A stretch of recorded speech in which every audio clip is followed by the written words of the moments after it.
Добрый день, дорогие друзья! И в очередной раз я хотел бы представить свой отчет за прошедшую неделю.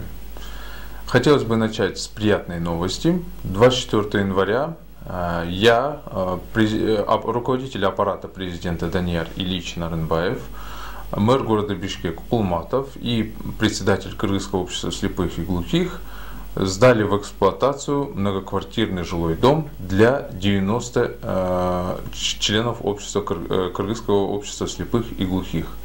В целом в этих домах будут проживать более 300 людей.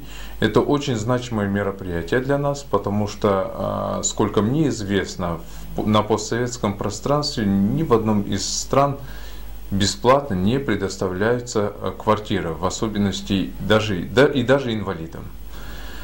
Этот дом мы начали строить еще 18 октября 2011 года. Дом начал строиться по моей инициативе и при большой значимой поддержке премьер-министра на тот момент Алмазбека Шаршеновича Атамбаева.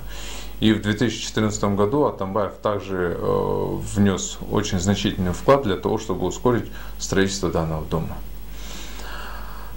Что касается законопроектной деятельности, буквально в среду был принят закон о внесении изменений в некоторые законодательные акты. Это в закон о порядке рассмотрения обращений граждан и в административный кодекс. Согласно поправкам, теперь рассмотрение обращений граждан будет рассматриваться в государственных органах и органах местного самоуправления в течение 14 рабочих дней. До этого, к сожалению, не было указано либо в календарных, либо в рабочих днях, и было неоднозначное толкование закона. Более того, в административный кодекс мы внесли поправку, согласно которой мы предусмотрели ответственность в случае, если государственный орган или орган местного самоуправления не отвечает на электронное обращение гражданина. Либо на своем сайте разместили, допустим, госорганы разместили несуществующий электронный адрес, либо вообще какая-то информация не предоставляется о существовании электронного адреса. В этом случае мы предусмотрели административную ответственность.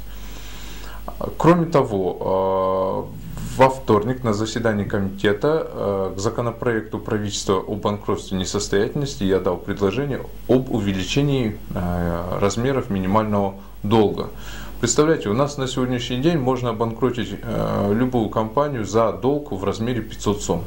Ну, это совершенно такая неактуальная, наверное, норма и очень опасная, особенно в кризисные моменты. И я предложил увеличить хотя бы до 50 или до 50 тысяч. Ну, конечно, надо увеличивать и до миллиона, но я подумал, что может правительство не согласиться с этим.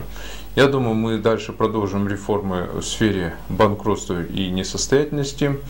И все-таки мы улучшим законодательство для того, чтобы было меньше и меньше угроз для банкротства предприятий. На этой неделе я активно принимал граждан у себя. Были вопросы разного характера. Ну, как правило, лидируют вопросы, опять же, материального характера. Просят все так же деньги на разного рода операции.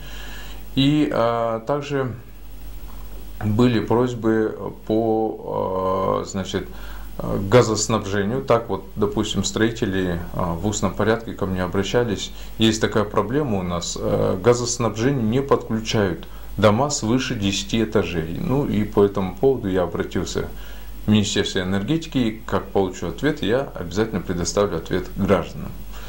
Большое спасибо за внимание. Отчеты я буду продолжать предоставлять, как и прежде.